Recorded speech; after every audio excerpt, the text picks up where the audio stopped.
delighted to be back at the old bakery, which I associate with gin. But today the subject is whiskey. Ian, before we talk about whiskey, you were making gin. How did that go? The gin went really well, obviously all thanks to you, Michael, and your guest appearance in helping us. But no, it has, all joking apart, gone really, really well. It's an incredibly saturated market, so there's over 4,500 plus gins, approximately 2 new gins a day popping up, and I kid you not, official figures. So it's a really, really crowded market, or crowded pond. So what we've tried to do is keep it as upmarket as we possibly can. We're still very small, it's still a tiny batch. We've supplied Buckingham Palace, we've supplied the Foreign Office, we're in talks with them about getting it into every British embassy because it's such a British story. It's not about the gin, it's about the history of this place.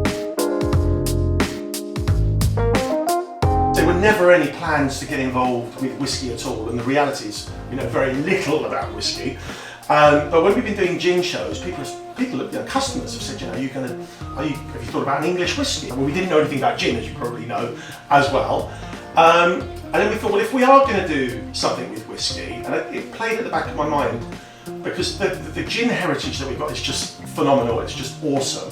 There isn't any whiskey heritage here. I didn't want to create one or make one up or any of that kind of nonsense. And I thought, well, if I'm going to do something, let's make it special. And our first legal customer was Jerry's of Soho. Alan, who's the main man there, supported us from day one. I don't mean just supported us by buying our product and selling it, but more importantly, his advice was fantastic, absolutely spot on. When we weren't sure what we should do, how we should do it, I'd address Alan, and Alan gave us great advice. So this really, there's a picture of Alan on there, and this is our thank you, this is our tribute to Alan. And Alan's photograph appears on the bottle. It is, and do you know what? When he got his first order, that's the first time he saw his picture on there. He hadn't approved it, he hadn't seen it. So that's been really good, it's been really kind to us. And it's been a great journey and lots of fun, so we've been very fortunate. What did you learn from your gin experience that you're applying to the whiskey? So going from zero and not knowing anything about it and sort of developing a tiny little brand from nothing, what did I learn from that and how did I apply it to our whiskey? Firstly, people like to buy local.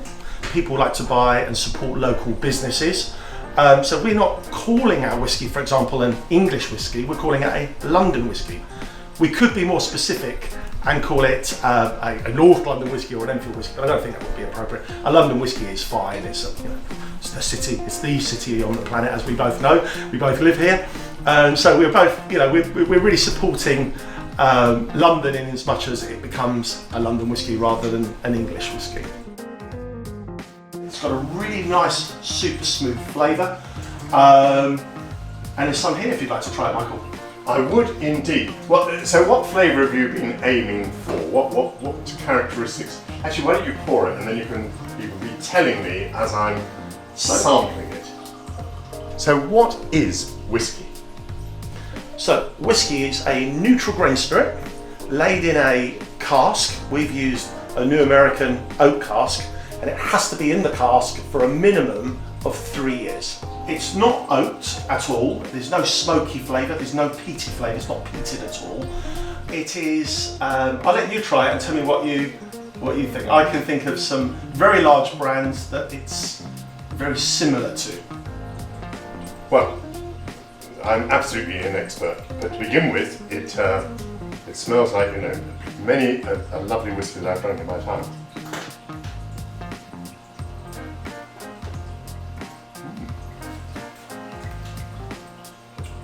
Nice and light, isn't it? Cool. And beautifully smooth. It absolutely rolls across the tongue. Well done. And it's a gentle oak on the finish, but it's very, very subtle. It's not overpowering at all. Just about the right amount of warmth as it goes down. Cheers. Well done. Thank you, Michael. What's in here, we're just going to release all the water and the mild agent that's been cleaning the barrels. Yeah. Very mild cleaning agent, as recommended by the local authority, Food and Hygiene. George, are you ready to pull the plug? Yeah, you ready? Well, depends how wet you want to get. Go for it. Ready.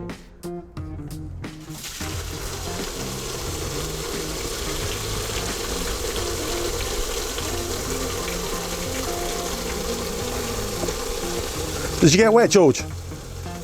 Not enough. Good.